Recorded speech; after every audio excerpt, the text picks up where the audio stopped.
Moja ya sababu kubwa ya Israel na Marekani kuivamia Iran ni shutuma kwamba nchi hiyo inamiliki silaha za nyuklia au ina mpango kuendeleza utengenezaji wa silaha za nyuklia, hasa baada ya ukusanyaji wa madini mengi ya urani ambayo yanaaminika kutumika kutengeneza silaha hizo. Lakini swali ambalo watu wengi wamekuwa wakijiuliza ni je, Marekani wenyewe na Israel hawana silaha za nyuklia?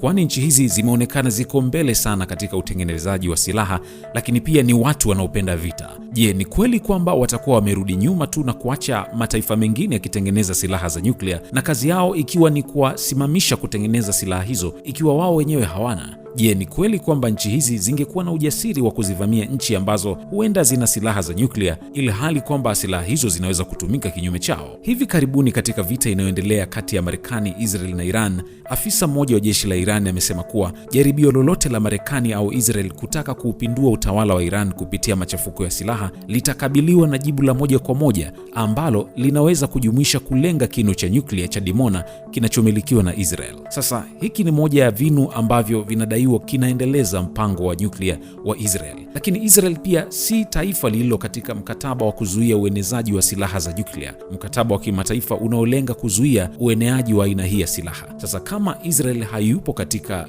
mkataba huo, maana yake huenda yeye mwenyewe anamiliki silaha za nyuklia. Sasa kwa miaka mingi watu wamekuwa na asilimia nyingi za kuamini kwamba Israel wanamiliki silaha za nyuklia, lakini Israel hajawahi kukubali wala kukataa. Katika miaka nyuma kuliwahi kutokea kesi maarufu sana iliyomhusisha mtu aliyekuwa fundi wa zamani katika moja ya vinu vya nyuklia vya Israel, ambaye alivujisha picha akieleza na kuonyesha kile kinachodaiwa kuwa ni vichwa vya mabomu ya nyuklia. Habari hii ilibadilisha kabisa watu wanavyoitazama Israel, na asilimia za kuamini kwamba taifa hilo linamiliki silaha za nyuklia ziliongezeka kwa kasi. Huenda hujawahi kusikia kisa cha mtu huyu. Wacha leo nikufahamishe mtu huyu ni nani na ilikuwaje akatoa siri hiyo na nini kilimkuta mwisho. Ungana nami kuanzia mwanzo mpaka mwisho. Jina langu ni Justin Shedi. Sasa twende kazi. Mtu huyu anaitwa Mordekai Vanunu. Alizaliwa mnamo mwaka 1954 katika mji wa Marrakech nchini Morocco. Familia yake ilikuwa ya Kiyahudi, na kama familia nyingi za Wayahudi wa Afrika Kaskazini wakati huo, walihamia nchini Israel mwanzoni mwa miaka 1960. Wakiwa huko wakakaa katika mji wa Beersheba ambako Vanunu alikulia katika mazingira ya kawaida kabisa. Baada ya kumaliza masomo yake ya shule, Vanunu aliingia katika jeshi la Israel akahudumu kama ilivyokuwa kwa vijana wengine wa nchi hiyo. Baadaye aliendelea na masomo katika chuo kikuu cha Ben Gurion kilichopo huko Negev, akisomea masuala ya falsafa na jiografia. Lakini wakati huo akapata kazi ambayo ingebadilisha kabisa maisha yake. Akapata kazi katika kituo cha siri cha nyuklia cha Israel. Kituo hicho kilijulikana kama Dimona Nuclear Research Center, kilichopo katika jangwa la Negev. Serikali ya Israel kwa muda mrefu ilikuwa ikikanusha kuwa na silaha za nyuklia, ikisema sera yake ni kutothibitisha wala kukanusha uwepo wa silaha hizo. Vanunu akaajiriwa hapo kama fundi mnamo mwaka 1976. Kazi yake ilihusisha shughuli za ndani za kituo hicho, jambo lililompa fursa ya kuona mambo ambayo watu wengi hawakujua kabisa kama yapo. Kwa miaka kadhaa Vanunu alifanya kazi kimya kimya, lakini kadiri muda ulivyopita alianza kubadilika kisiasa na kiitikadi. Alianza kuhoji sera za serikali ya Israel, hasa kuhusu silaha za nyuklia na mgogoro wa Mashariki ya Kati. Mwaka 1985 akafukuzwa kazi katika kituo hicho kutokana na kupunguzwa kwa wafanyakazi. Hivyo Vanunu akaamua kufanya jambo ambalo lingeibua kashfa kubwa sana duniani. Kabla ya kuondoka kazini, alikuwa amepiga picha nyingi za siri ndani ya kituo cha Dimona. Picha hizo zilionyesha mitambo ya nyuklia na vifaa vinavyotumika kutengeneza plutonium, kemikali muhimu katika utengenezaji wa mabomu ya nyuklia. Baada ya kuondoka Israel, Vanunu alisafiri katika nchi kadhaa hadi kufika Australia, ambako alianza kuzungumza waziwazi kuhusu kile alichokiona katika kituo cha Dimona. Hatimaye aliwasili katika gazeti la Uingereza la The Sunday Times. Waandishi wa gazeti hilo walichunguza madai yake kwa kina kwa kutumia wataalamu wa nyuklia. Baada ya uchunguzi wa kina, mnamo mwaka 1986 gazeti hilo lilichapisha makala kubwa iliyodai kuwa Israel ilikuwa imeunda mpango mkubwa wa silaha za nyuklia na ina uwezo wa kutengeneza makumi ya mabomu ya nyuklia. Habari hiyo ilitikisa dunia. Kwa mara ya kwanza kulikuwa na ushahidi wa ndani unaoonyesha kwamba Israel ilikuwa na uwezo wa nyuklia kuliko ilivyodhaniwa awali.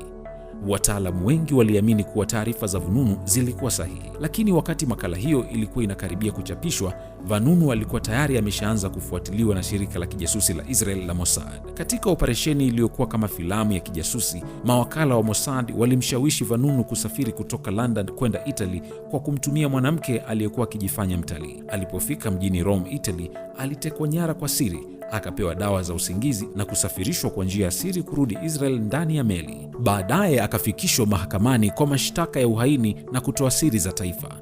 Kesi yake ilifanyika kwa usiri mkubwa.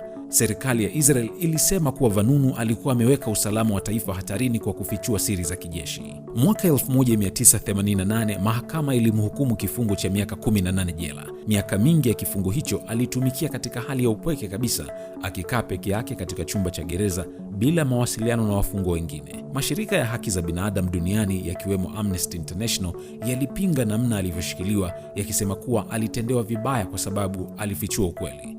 Hatimaye mwaka 2004 Vanunu aliachiwa kutoka gerezani baada ya kifungo chake. Lakini hata baada ya kuachiwa huru, serikali ya Israel iliweka vikwazo vikali dhidi yake. Alizuiliwa kuondoka nchini, kuzungumza na waandishi wa habari wa kigeni au kukaribia balozi za mataifa ya nje. Kwa maneno mengine, uhuru wake uliendelea kuwa na mipaka. Kwa miaka mingi Vanunu aliendelea kudai kwamba alichofanya kilikuwa kwa ajili ya dunia kujua ukweli kuhusu silaha za nyuklia na hatari zake. Kwa upande mwingine, wakosoaji wake wanasema kuwa alihatarisha usalama wa taifa lake na kuvunja sheria za siri za kijeshi. Mpaka leo, jina Mordekai Vanunu linaendelea kuibua mjadala mkubwa. Je, alikuwa msaliti wa taifa lake au alikuwa mpigania ukweli na uwazi wa kimataifa? Mpaka leo inaaminika kwamba Vanunu anaendelea kuishi huko Israel akiwa chini ya angalizo kubwa na akizuiliwa kuondoka nchini. Isipokuwa mwaka 2017 Norway ilimpa ruhusa Vanunu kuhamia nchini humo endapo angetaka, ili aweze kuungana na mke wake ambaye walifunga ndoa mwaka 2015. Mpaka leo haijulikani kama Vanunu aliruhusiwa kutoka nchini Israel, isipokuwa kinachoaminika kama bado yuko Israel, anaendelea kuishi chini ya katazo na uangalizi mkubwa kutoka kwa shirika la kijasusi la Israel, Mossad. Asante kwa kutazama video hii. Niandikie maoni yako kwenye sehemu ya comment. Mimi naitwa Justin Shedi na kutakia wakati mwema, na tukutane tena kwenye video nyingine.